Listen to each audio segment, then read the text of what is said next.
Hey guys! So this is a pretty different kind of video than I normally make, but I've been really excited about it. If you've seen many of my posts about 3D printing on Instagram, or if you've talked to me about 3D printing either on the forums or on Discord, then you might know that I use a lot of filament from a company called Push Plastic. And there's a couple of reasons for that. For one, it's just really good filament. It's as good if not better than any other brand that I've used. And the other reason is that they're actually local to me, so if I need something I can just drive up there and pick it up that day. Which I love doing because every time I do I get to see behind the scenes of their manufacturing process, which is really cool, and I wanted to share it with you guys. So I went up there and I got a behind the scenes tour of their whole operation and got to see from start to finish how they make filament.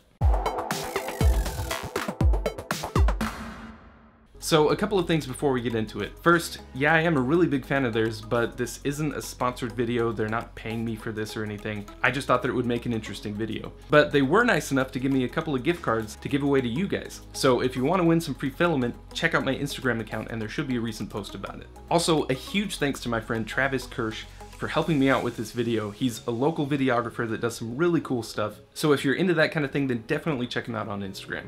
So with that, let's go to Push Plastic.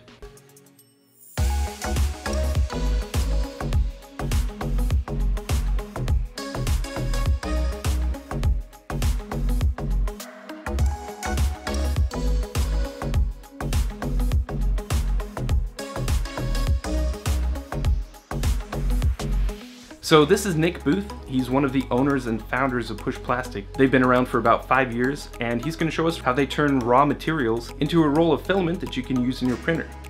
So here's the plastic as we get it in. It comes in the form of raw plastic pellets, and this is the natural color. So when you see natural PLA or natural ABS, this is what the color would look like. So after we dry the resin, what we do is we suck it into the actual extruder. And so into the extruder, we color it. So right now we're running black, so this is black colorant. So all that feeds down into the feed throat and through the extruder. So in here is a barrel and a screw, and that melts the plastic and then pushes it out of a die. Out of the die it goes into the cooling bath. So this water is heated and it cools the filament down so it maintains its size. After the filament is cooled, we measure it with a dual axis laser micrometer, which ensures that the size is perfect for your 3D printer. So you can see right here, we're running 175, and we're right on the money. So after we measure the filament, what we do is we wind it onto a bulk spool. These spools typically hold anywhere from 50 to 60 kilograms at a time. So that's about an 8-hour shift when we're ready to wind them down into what the customers get. What we do is put it on this machine right here. This machine not only checks the size again to make sure we're still the right size and there's no lumps or voids or anything, as well as measures the weight so we know that each one we get off here is a 1 kilogram reel. So when we're through reeling, we bring it over here to the inventory stage. And so this is where everything is wrapped with desiccant in it so it stays dry. And again, this is all humidity controlled, so everything will stay good for a long time. What would you say is your most popular material and color combination? Everyone asks that, and it's funny because black PLA. The most boring thing is the most popular. I know that I have like a 3K reel of it at home. Yeah. It's always something that you always need, black, so that's the most sense. popular one. So this is our printer test room. So this is where we take all of our batches of filament to ensure quality, as well as test new materials that we're working on. Right now we're working on a TPU grade that's a little bit harder than our normal Ninja Flex. That should be released shortly. When you're coming up with a new filament, how much of that is trial and error and just, you know, throwing stuff together and trying to find something that works, and how much of it is there's a right way to do it from the beginning that you have to follow?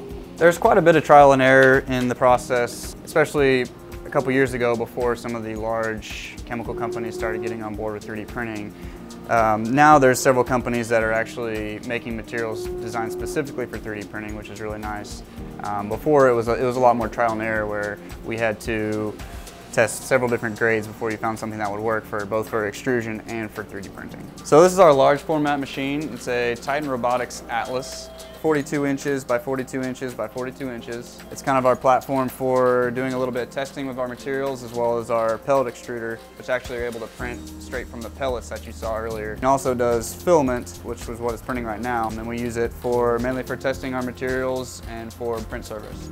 How big is the nozzle? So the filament portion of it can do anything from 0.4 all the way up to 1.5 if you wanted to, and it's more for the high detail stuff. The pellet extruder, we typically run a 2mm nozzle, because that's when you want high output, is when we use the pellet extruder if you're doing a really large part.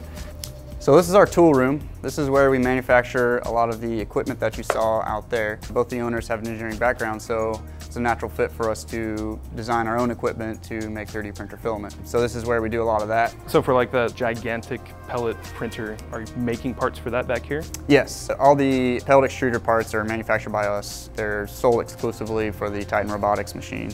So that was the end of our tour. It was a ton of fun going up there and having them show us around. So again, a big thank you to Push Plastic for letting us do that, and especially to Nick. Again, if you want to win some free filament from them, check out my Instagram account. And that's also the best place to get updates for projects between videos, as well as new stuff that I'm working on, like this guy right here, which I'll have a video for soon. So as always, thanks for watching, guys, and I'll see you next time.